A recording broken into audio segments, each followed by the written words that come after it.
Tulad ng mga athletes, kailangan talaga ng exercise. At eto si Nokman uli para pag-usapan natin kung ano ang magandang workout para sa ating mga manok. Ano ba ang mas mabisa na workout sa manok? Ang bench work o rotation? Alam niyo ang objective ng workout ay muscle toning para lumakas ang palo ng manok.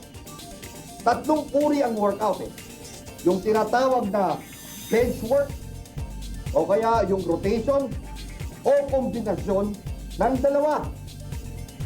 Ang bench work, ito ay traditional na workout. Alam nyo, mahirap na trabaho ito. Piniflip nyo ang manok ng madalas.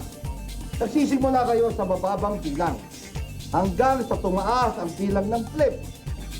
Kunwari, simulan mo sa 5 flip. Gagamitin ko ang ginawa ng Coach Emoy na table. Eto, simulan mo sa 5 flip. Sa susunod na araw, gawin mo 10. Sa susunod, 15. Tapos 20. Hanggang sa makarating sa 30 o 40.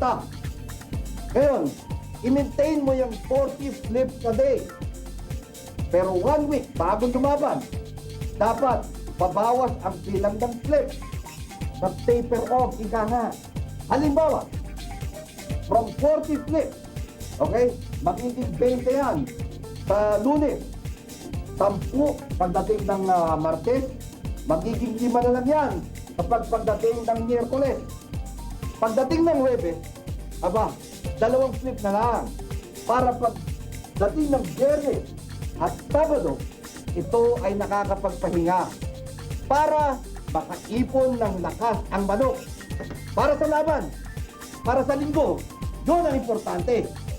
Ang makapagpahinga ng 2 araw bago lumaban para ipon na ipon ang lakas nito. Ngayon, papunta naman tayo sa kabila, doon sa tinatawag na rotation. Ito ang modern method. Imbis na ikaw ang nagkukondisyon sa manok, ang manok ang nagkukondisyon sa sarili niya. Natural na pamamaraan ito.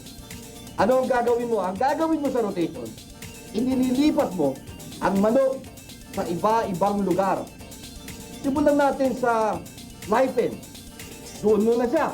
Ano ang mainam dito sa rotation? Nahahawakan mo ang manok habang inililipat mo ng lugar. Kaya nagkakaroon kayo ng panahon na para mahimas ito at mamasahe ang manok.